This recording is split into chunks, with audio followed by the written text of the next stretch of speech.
Hi everybody, thank you very much for tuning in. So my name is Helen and I own a chain of recruitment agencies called Redberry Recruitment. Now we've got 3 in Somerset, I've got to get it in the right order, Shepton Mallet, Yeovil and Bridgwater, and then our recently launched Cardiff, which was last year. We do this on a monthly basis, so whether you've tuned in before, then thank you very much for coming back again. If you haven't and you like what you see, please please retweet, no, that's another one, that's something else. Please obviously share, and if you have any comments, then please do pop them on, and if there's any questions, then if I can answer them this morning, then I will. So we try and do every month something on Periscope, which is through Twitter, aimed mainly at clients and businesses. And then we look at Facebook mainly for candidates and people looking for work and sort of helping them with a sort of a 5-minute or so sort of informative video. So we're going to be talking about staying motivated during your job search. Now this is something that I think a lot of people find it hard to do. It can be very demoralising when you don't get feedback or you can't find the job of your dreams. And I think that's where sometimes people will just literally just take anything, and that's when they say they get stuck in a rut. So, you know, don't get me wrong, you're working, that's fantastic, and you're earning, but it is very easy, I think, sometimes to get demotivated. And we know we've come up with, 7 or so things that we feel, that can help. We don't have the magic wand, unfortunately, but we do have some things that we feel that can help. So in no particular order, the first thing that we would say is, if you're not currently working and you're able to do so, is try and get some actually work experience or an internship. You will find that people will love to have people for free. So, you might be the perfect person, but they might not want to pay. But at the start, they might not know that you're the perfect person. So, and this can be for any age. So sometimes people think that work experience is very much for youngsters. It's not. And internships can be seen very much for sort of graduates or people going from A levels off to uni, and maybe an internship in between. Again, it doesn't have to be like that. Majority of the time they don't get paid, but it would be great, obviously, if employers would. But if you do get the opportunity, then again, at least you're sort of gaining knowledge, you're keeping sort of motivated with learning new skills, and actually that might then lead to a job. And I think this is what we're trying to do, is ultimately sort of help you find something that's going to be key for you. The second one is, it's learning to accept rejection. Now, I do understand that a lot of businesses, and I'm sure recruitment agencies out there, as much as they should and they would like to, don't always reply. I am aware that lots of adverts now, whether that's in the paper or on job boards, say if you haven't heard from us, then you haven't been selected. Now, that's great in some aspects because they're managing expectations at the start. Unfortunately, if you don't know why you haven't been selected, you will then not know what you could have done to have then, to been on that shortlist. So was it your CV wasn't great? Did you not fill in the application form correctly? Or was your skills, or was something that they read wasn't suitable? So again, if you don't know that, then yes, I understand that's going to be a challenge. If though that they do give you feedback, then learn from it. Now, unfortunately, some people do find taking, whether you call it constructive feedback or constructive criticism, as very much as a negative thing, and it's not. The way to look at it is, how can you make things better if you're not told how to make things better? I do see it in some of my team that I will go to give feedback, and they think I'm having a go at them, and it's actually no, it's just observing 20 odd years of the skill that I've got to somebody, say, with 6 months, and helping them. But again, it is how it's done. So if an employer or a recruitment agency comes back, whether it be feedback on your CV or even feedback on an interview, then take that with the way that it's meant to be. Unfortunately, you've not been selected because of this. We feel that you could improve, in this particular way. So searching smarter and not harder. So basically, it's managing your time properly and finding the jobs that you really want. So if you are a graphic designer, then again, we're looking specifically for roles, but also there's other keywords that you could use. Now, there are many different ways that you could obviously search. And I think this is one of the things, maybe allocate an hour to look and say on one board, I'll say for a read, for example. You might then spend another hour going on to particular businesses or companies that you actually want to work for, seeing what they're advertising. Indeed is a massive one out there at the moment. So just almost like segmenting time rather than sort of flitting from one thing to another. But be very careful in what you apply for. We do see this an awful lot actually, where somebody with, you know, a great skill set in a particular niche industry will then apply for probably 20 different jobs, very, very different, because they're hoping. Now, don't get me wrong, there's nothing for being enthusiastic, that's what we absolutely love, but that's when you have to be prepared that you're probably going to get rejected by probably 18 of those jobs if you're not suitable for whatever reason. So be more selective. You know, it is a quantity to a degree, like you'll have to apply for quite a few, but actually I would say it's more like quality. So really be keen on those 3 jobs rather than applying for 30.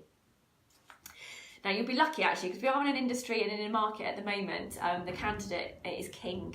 So it's a candidate-driven market. So a lot of businesses out there will be looking for lots of people. So say that years ago when I first started, we are going back a little while, there were very few candidates looking for work and lots of jobs. So it's actually, the balance has actually now changed, which means that there's lots of jobs and less candidates. So you probably will be able to have the pick of the ones out there.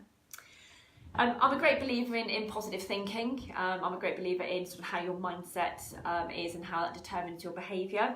And if you think positively, that actually is like a self-fulfilling prophecy. You tend to become more positive, in which then more positive things happen. It sounds strange, but I don't know if you know of anybody that, you know, it's always negative, but they always seem to have bad things happen. It's like sort of bad energy seems to follow them.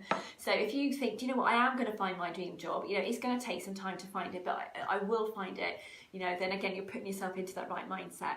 And part of that thinking positively could then lead to actually, what can I do to change the situation that I'm in? So if you're only looking for permanent and you're not working, then why not try the temporary route? Now, a lot of people, when they come to register with us, okay, I don't want to do temporary work. We ask if they're working, they say no. Don't get me wrong, our aim is to get them permanent work, of course it is. However, sometimes, and a lot of the time, that temporary role can then lead to a permanent position. It might not be within that same company, but you then had some experience. But a lot of the time, once an employee sees how good that you are or a particular employee is, they will then give them an opportunity, and it could then lead to a permanent position. So don't rule out obviously doing any temporary work. Something that I love doing, I love creating this. I've actually got a list here now put together by my fantastic media team. We've added a few notes as well just before our meeting, and it's creating a to-do list. I do this at home. I think my boyfriend thinks I'm crazy, but I have a to-do list even at the weekend, you know, and it'll be gym, food shopping, tidy the house, things like that, things that I need to do. Because psychologically for me, A, it's organised, it's out of my head, but also I have a sense of feeling that I've actually done and I've accomplished something. And that sense of accomplishment, again, from a psychological perspective, will make you put in a feel-good mind state. So having a list of the things that you want to achieve, of the jobs that you want to apply for, of the businesses you want to approach, and maybe, you know, the job boards that you want to target, say, that day, would be a really good way of seeing, say, what you've achieved in that day. All my staff here in various roles have reports that they do for me, and I'm sure I have actually spoken to many of them regarding sort of, you know, how they feel about this, and they actually like to see what they've achieved in that day and in that week. So again, just helping to do something like that will put you in a positive state. And with that, again, self-market. Now, a lot of recruitment agencies, us in particular, will market out candidates if we feel that you have a particular skill, experience or background that our businesses and our clients are looking for. But you can actually do this yourself. So I'll go back to the graphic designer sort of role. Yes, again, agencies, I'm sure, more than able to sort of place you and get you interviews. If you don't want to go down that route and you're finding that applying through job boards aren't helping either, then if there are a number of businesses in the area and with that sort of geographical location, could you approach them directly and go and obviously and see somebody? It's not everyone's favourite thing of doing, you know, it's a bit like cold calling and door knocking, which is a skill and a sort of a strength of personality. But personally, if somebody was to come into my business as a recruiter with a CV, say, I want to see the MD, I would like to obviously to have a chat with her. That for me shows initiative, and that would absolutely be a really strong selling point. We said about trying temp to perm, which is great. Don't rule that out. One thing as well, you know, if you are feeling a bit demotivated and you're getting the feedback that maybe it's your interview technique, then practice. I do a lot of public speaking now, and I will always practice the particular speech or PowerPoint presentation that I'm going to present on, because, you know, I want to make it as best as I possibly can. Now, I'm actually consciously speaking a lot slower than I normally am. I normally gabble quite fast because my nature and my personality is one to get it all out there. And something that I'm making a conscious decision nowadays is to speak slower. So, you know, we can all tweak, we can all make things better. This is 20 years of me speaking, and obviously I'm having to obviously do this now consciously. So if you're not used to, and most of us are, it's an unusual situation to be in an interview, then practice. You know, I'm sure many recruiters can help you, especially if you're going through them. They will give you some advice. If you've got friends or relatives that you can practice with as well. And finally, as we said, you know, just do different searches. Don't rely on one job board. Don't rely on, say, just looking at 3 companies that you've got your aim on, because some businesses will use, I don't know, Indeed, others might use JobSite, others might use Reed. You can put keywords in as well, and you can set up certain ways of knowing then, I think, like notifications of when roles come in. But that's, let's say, a whistle-stop tour of staying motivated during your job search.